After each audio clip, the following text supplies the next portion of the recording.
15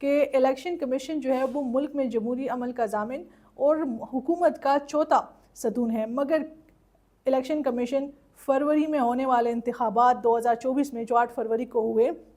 میں اپنا یہ کردار ادا کرنے میں ناکام رہی۔ یہ میری نظر میں انسلٹ ہے الیکشن کمیشن کے لیے کہ سپریم کورٹ ان کو یہ کہہ رہا ہے، ویسے تو الیکشن کمیشن کہہ رہا ہے کہ ہم نے اپنا جو ہے وہ فرض نبھایا اور الیکشن بالکل ٹھیک ٹھاک کیے،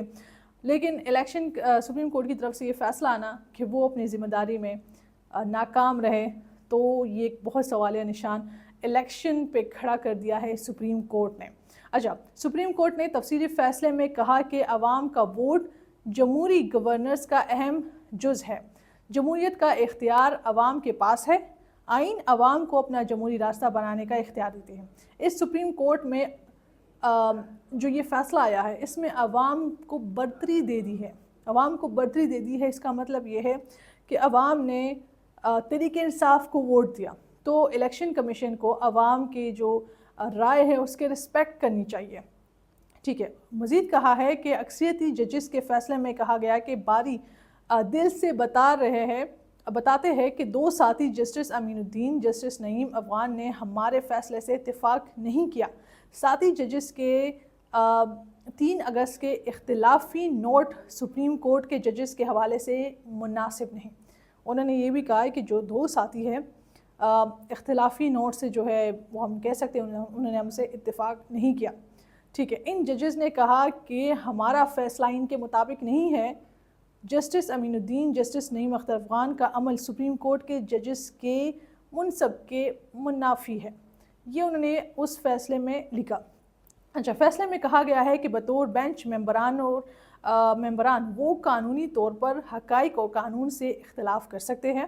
ٹھیک ہے۔ ساتھی ججز مختلف رائے بھی دے سکتے ہیں اور دوسرے کی رائے پر کمنٹس بھی دے سکتے ہیں، تاہم جس طریقے سے ججز نے اختلاف کیا ہے وہ سپریم کورٹ کے ججز کی تحمل اور شائستگی سے کم ہے۔ تو ساتھ ساتھ انہوں نے ایک الیکشن کمیشن پہ چکا مارا ہے اور ساتھ ساتھ انہوں نے اپنے ہی 2 ججز پہ بھی چکا مارا ہے، ٹھیک ہے۔ عدالت نے لکھا ہے کہ جس طریقے سے 2 ججز نے اختلاف کیا وہ غیر شائستہ ہے۔ زیادہ پریشان کن بات یہ ہے کہ ججز اپنی رائے دیتے ہوئے حدود سے تجاوز کر گئے اور 2 ججز نے 80 کامیاب امیدوار کو وارننگ دی، یعنی ایک تو الیکشن کمیشن کو آڑے ہاتھ لیا، ٹھیک ہے، اس تفصیلی فیصلے میں، اور ساتھ ساتھ اپنے ہی 2 ججز کو بھی آڑے ہاتھ لیا۔ سپریم کورٹ کے فیصلے میں کہا گیا کہ عدالتوں نے یقینی بنانا ہے عوام کے ووٹوں سے منتخب افراد شفافیت کے تحت اپنی ذمہ داری سنبھالے۔ بطور اعلیٰ ترین عدالت سپریم کورٹ کی ذمہ داری ہے کہ وہ ووٹرز کے حقوق کا تحفظ کرے اور ووٹرز کے حقوق نمائندگی پر سمجھوتا نہ کیا جائے۔ تو یہ جو تفصیلی فیصلہ آیا ہے یہ مجھے ذاتی یہ لگتا ہے کہ مطلب یہی حقیقت ہے کہ سپریم کورٹ نے عوام کو کہا کہ آپ پریورٹی ہے، آپ کا ووٹ یا آپ کی جو رائے ہے وہ پریورٹی پہ رکھنی چاہیے، اور سپریم کورٹ نے جس طرح کہا کہ باقی جو 41 ریمیننگ MNAs ہے جو کہ پاکستان تحریک انصاف کا حصہ ہے جو آزاد لڑے ہیں، الیکشن کمیشن کو ان کو جلد جو ہے وہ نوٹیفائی کرنا چاہیے کہ وہ پاکستان تحریک انصاف کا حصہ ہے۔ فی الحال اب بھی الیکشن کمیشن میں ایک اہم اجلاس جاری ہے اور وہ کئی دنوں سے یہ کوشش کر رہے کہ کس طرح ہم ایک قانونی طریقہ کار کے ذریعے جو ہے سپریم کورٹ کو جوابی وضاحت دے دیں اور اس کو جو ہے مطلب ہم اپنے طریقے سے قانونی طریقے سے لڑ سکے، کیونکہ الیکشن کمیشن ہر ممکن کوشش کر رہی ہے کہ پاکستان تحریک انصاف کو وہ آزاد یعنی 41 جو MNAs ہے وہ کسی صورت میں بھی نہ دیں۔ ایک طرف تو ایک بہت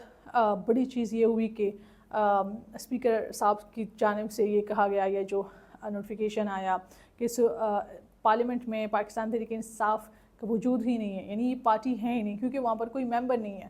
کیونکہ الیکشن کمیشن جو ہے وہ نوٹیفائی نہیں کر رہا، تو اس پہ پہلے جو وضاحت آئی تھی وہ بھی ایک بہت بڑا بوم تھا، اور ابھی جو تفصیلی وضاحت آئی ہے تو اس میں 2 لوگوں کو کافی ٹارگٹ کیا ہے کہ الیکشن کمیشن اور ایک اپنے 2 ججز، اور بار بار کہا گیا ہے کہ پاکستان تحریک انصاف سیاسی جماعت ہے، اور عوام جو ہے اس کو رائے، عوام کی رائے پہ پریورٹی ہے، اور عوام نے اس پاکستان تحریک انصاف کو منتخب کیا ہے، اور 41 MNAs پاکستان تحریک انصاف سے ہے، اس لیے الیکشن کمیشن کو جلد از جلد جو ہے وہ ان کو پاکستان تحریک انصاف میں نوٹیفائی کرنا چاہیے۔ تو اب دیکھتے ہیں کیا الیکشن کمیشن کی جانب سے ان کو تحریک انصاف میں نوٹیفائی کیا جا سکتا ہے یا نہیں، لیکن جس طرح الیکشن کمیشن ڈٹی ہوئی ہے کہ انہوں نے سپریم کورٹ کے اس فیصلے کو نہیں ماننا اور اس کو قانونی طریقہ کار سے جو ہے وہ لڑنا ہے۔ سپریم کورٹ نے یہ بھی کہا کہ پاکستان تحریک انصاف کے جو MNAs ہیں ان کو تحریک انصاف میں کنسیڈر نہیں کیا جا رہا، تو اس سے جو مخصوص نشستیں ہیں وہ بھی افیکٹ ہو رہی ہے۔ تو اب دیکھتے ہیں کہ الیکشن کمیشن اس پہ کیا جواب دیتی ہے، کیا فیصلہ دیتی ہے، کہ الیکشن کمیشن ان آزاد امیدواروں کو پاکستان تحریک انصاف کے لیے نوٹیفائی کر دیتی ہے، یا الیکشن کمیشن اب بھی اس کوشش میں ہے کہ کسی نہ کسی طریقے سے ہم قانونی جنگ لڑ سکے اور یہ جو سیٹیں ہیں پاکستان تحریک انصاف کو نہ ملے، اور پاکستان تحریک انصاف کا جو نام ہے فی الحال 1-2 سال کے لیے بالکل آؤٹ ہو جائے۔ اب یہ دیکھیں گے کہ آگے اس پہ کیا ہوتا ہے، کہ الیکشن کمیشن بات مان لیتی ہے یا اپنی ہی ضد پہ ڈٹی رہتی ہے۔